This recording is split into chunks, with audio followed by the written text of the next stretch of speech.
La mise en place d'une plateforme numérique, maîtriser son e-réputation. Créer et gérer un espace communautaire sur Internet. Dans cette vidéo, nous allons observer comment mettre en place une plateforme numérique multisupport pour une bibliothèque.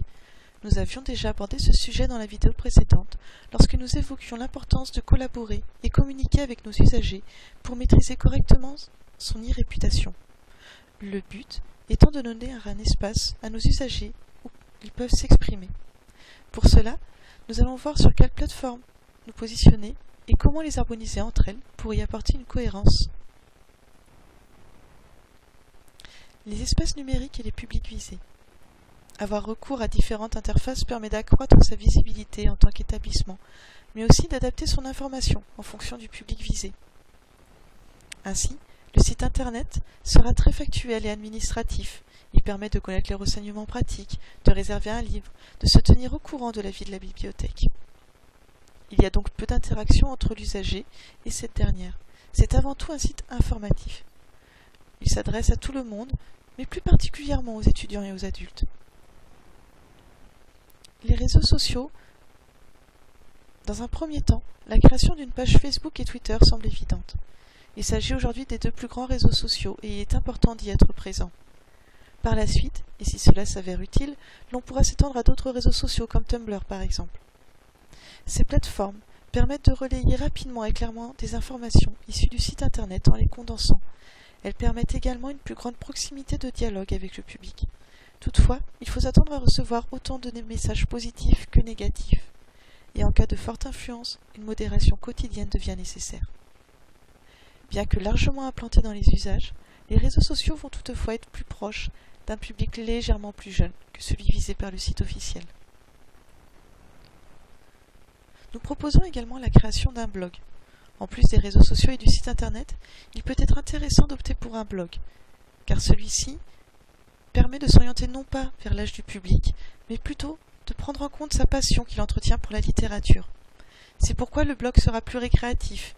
Il peut toujours relayer des informations, mais va avant tout proposer des espaces d'expression plus grands pour ses usagers, comme la rédaction d'articles et de critiques littéraires ou des concours d'écriture par exemple. Nous conseillons pour débuter des sites comme WordPress ou Wix qui permettent de créer rapidement et gratuitement des blogs attractifs. Maintenant que nous avons vu quels outils mettre en place, il convient de voir comment nous allons faire vivre cette plateforme.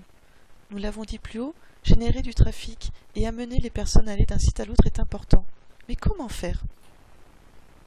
Tout d'abord, en gardant une cohérence entre les différentes interfaces pour que l'usager ne soit pas dépaysé. Pour ce faire, les pages des réseaux sociaux reprendront par exemple les informations du site officiel ou les annonces du blog, mais de façon plus condensée, pour renvoyer ensuite à l'adresse internet correspondante. En encourageant les utilisateurs à utiliser différents supports, nous générons un trafic plus important sur les pages web, ce qui va contribuer à notre visibilité sur Internet. Enfin, il faut encourager les usagers à s'abonner à nos pages, à s'inscrire sur le blog ou à la newsletter proposée par le site. Cela peut se faire lors de l'inscription à la bibliothèque ou lors de l'organisation d'événements, qui peut être l'occasion de glaner un nouveau public, en faisant de la pub pour la plateforme. Virtuellement, il y a aussi de nombreux moyens qui sont possibles pour attirer le public. La participation à des concours littéraires via le blog, comme évoqué plus haut, mais aussi le partenariat avec d'autres blogs, des maisons d'édition, des auteurs, qui peuvent attirer l'attention et motiver les plus réfractaires à participer. Pour conclure, nous avons vu que la création d'une plateforme permet d'améliorer la visibilité de l'établissement, mais aussi d'accroître sa proximité avec le public. Multiplier les espaces, c'est être sûr de toucher le maximum de personnes. Garder une vue d'ensemble et rester cohérent afin de ne pas déboussoler l'usager et créer une zone de confort afin de l'encourager à participer permettent d'augmenter notre visibilité sur Internet.